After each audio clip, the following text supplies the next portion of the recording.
जैसे कि अभी बेसिकली एक आम आदमी जब हिजामा के बारे में सुनता है उसको पता नहीं है। अभी इसमें तो बहुत सारे जो हमारे ग्रुप में है इसके अंदर, ये these are all people are basically they do cupping therapy, right.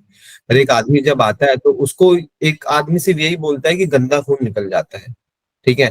इसको आप इंग्लिश में हम बोलते हैं कि हम डिटॉक्सिफिकेशन हो जाता है, बॉडी का डिटॉक्स हो जाता है, डिटॉक्स हो जाता है। तो ये जो वर्ड है ना डिटॉक्स, मुझे लगता है कि ये मेरे ख्याल से एक कुछ सालों के अंदर बड़ा फेमस हो गया डिटॉक्स वर्ड। तो एक्चुअल में आपके हिसाब से जब हम कह रहे हैं कि गंदा खून निकल रहा है बॉडी से, तो इसमें कुछ लोगों का मानना ऐसा है कि गंदा खून बॉडी में होता नहीं है, ठीक है।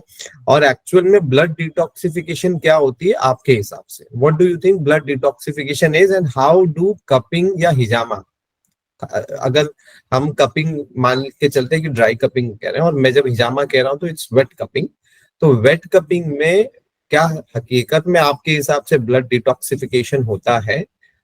ये दो सवाल। पहले ब्लड डिटॉक्सिफिकेशन क्या है आपके हिसाब से, और क्या हिजामा से ब्लड डिटॉक्सिफिकेशन होता है? ठीक है, तो हम इसको पहले साइंटिफिकली समझ लेते हैं कि डिटॉक्सिफिकेशन जो वर्ड है क्या वो सही तरीके से इस कंडीशन के लिए यूज कर सकते हैं, या फिर पेशेंट प्रोस्पेक्टिव से कि उसकी समझदारी इतनी है कि हम उसके लिए वर्ड यूज करते हैं।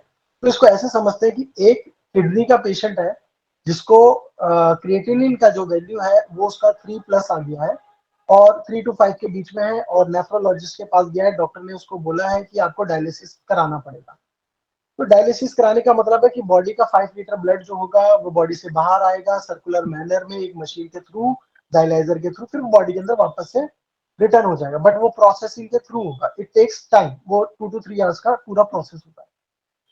क्या अगर हम किसी पेशेंट को जो कि डायलिसिस का है और उसको ये बोले कि तुम्हारी बॉडी से क्रेटिनिन का जो लेवल है वो हम इस तरीके से कम कर देंगे कि 2 कप हम किडनी पे पोस्टीरियर एस्पेक्ट पे लगाएंगे, 2 कप यहाँ लगाएंगे, 2 कप यहाँ लगाएंगे, इससे आपका क्रेटिनिन का लेवल कम हो जाएगा, तो ये फिर एक फुलिश बात होगी और एक पेशेंट को बेवकूफ बनाने का बहुत बड़ा टास्क होगा।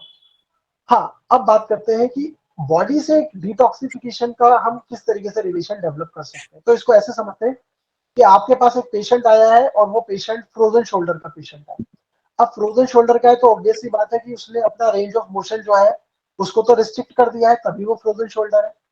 अब जहां पर फ्रोजन शोल्डर है उसको डेवलप हो गया है, जो जो मसल इन्वॉल्व है उन मसल की एक्टिविटी नहीं है। अगर एक्टिविटी नहीं होगी तो उस मसल का जो ब्लड सप्लाई है वो वहां तक पहुंच तो रहा है बट वीनस रिटर्न अच्छा नहीं हो रहा, क्योंकि बॉडी की एक सिंपल फिजियोलॉजी है कि हार्ट का काम है कि एक ऑर्गन से दूसरे ऑर्गन से एक रिलेशन डेवलप करना। इस रिलेशन को हम आर्टरी और वेन से सिंपल से समझ लेते हैं कि जी। हार्ट ने एक मसल को, शोल्डर की मसल को ब्लड दिया, अब वापस वो ब्लड लेगा भी तो सही, उसको कहते हैं वीनस रिटर्न। अब लेने के लिए हार्ट जो है वो दे तो सकता है मगर ले नहीं सकता, लेने के लिए मसल को खुद अपनी कॉन्ट्रैक्शन को डेवलप करना पड़ेगा, तभी वो वापस से जाएगा, इसी को वीनस रिटर्न कहते हैं।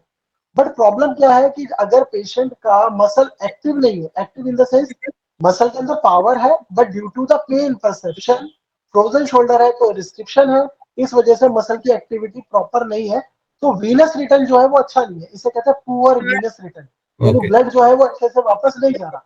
अगर वहां पे हम हिजामा करते हैं या वेट कपिंग करते हैं, वहां से एक्सट्रैक्शन ऑफ ब्लड निकालते हैं, तो वहां से क्या होगा, दो चीजें होंगी। पहला कि मैकेनिकली फिजिकली हमने वहां से कौन सा ब्लड निकाला जो वहां पे एक्यूमुलेट हो रहा था, क्योंकि वहां पे लैक ऑफ एक्टिविटी थी मसल की, एक पॉइंट। दूसरा पॉइंट, जब हम ब्लेड से इंसीजन देंगे तो ब्रेन के पास फिर सिग्नल जाएगा कि देयर इज समथिंग रॉन्ग, क्योंकि आप जब कट लगा रहे हो तो ह्यूमन बॉडी का जो इम्यून सिस्टम का जो पहला पार्ट है इसे स्किन कहते हैं, और स्किन इम्यून सिस्टम का सबसे इंपॉर्टेंट पार्ट है। उसके बाद हमारे पास साइटोकाइनिन बैरियर होता है, जैसे स्किन को हम फिजिकल बैरियर जी। कहते हैं, साइटोकाइनिन बैरियर होता है, सेलुलर बैरियर होता है, तो ये हमारे बैरियर्स हैं। तो अगर मैं स्किन को ब्लेड से कट कर रहा हूँ इंटेंशनली, उसमें से ब्लड निकलना वो तो एक प्राइमरी पार्ट हो गया, बट सेकेंडरी ब्रेन क्या करेगा, फिजियोलॉजी क्या होगी कि जब मैं कट लगाता हूं तो ब्रेन के पास सिग्नल जाता है कि there is something wrong, something is going inside, यानी कि कुछ इन्वेड होने वाला है। ब्रेन को नहीं पता कौन इन्वेड होने वाला है बट उसको लगेगा कि इन्वेड होने वाला है, तो ब्रेन क्या करेगा, वहां पे चेंजेस लाएगा, वहां पे पोटेंट वेजोडायलेटर रिलीज होता है, इट इज कॉल्ड हिस्टामिन, जिसकी वजह से जो वहां की ब्लड सप्लाई है वो इनहेंस होनी शुरू होगी, क्योंकि जो सेलुलर कंपोनेंट का पहला कंपोनेंट है neutrophil, it's a first attacking cell, वो वहां पे इन्वेड करेगा ताकि वो ये चेक कर सके कि देयर इज समथिंग रॉन्ग। वो जो रॉन्ग चीज है वो क्या है, उस चीज को सॉर्ट आउट करने के लिए ब्रेन जो है वो अनइंटेंशनली वहां पे ब्लड सप्लाई बढ़ा रहा है, क्योंकि उसे ये नहीं पता कि वो इंटेंशन हमने खुद ब्लेड से करा है। तो ये फिजियोलॉजिकल चेंजेस आएंगे। तो अब ये डिपेंड करता है कि हमारा इंटेंशन क्या है।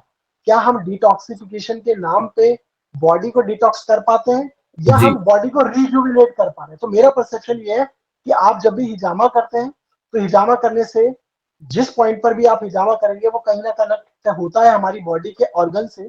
तो हमारी बॉडी रिजुविनेट करती है, हमारी बॉडी के अंदर खुद कैपेबिलिटी और एबिलिटी है कि वो हील कर सकती है। उसके इम्पैक्ट अच्छे इस वजह से आते हैं कि बॉडी रिजुविनेट अच्छे से करती है। तो हम क्या करते हैं, हम एक तरीके से एक असिस्ट कर रहे हैं, हम जो प्रोसेस है उसको असिस्ट कर रहे हैं कि वो अच्छे से हो सके, हीलिंग प्रोसेस आसान हो सके। ये एक प्रोस्पेक्टिव है।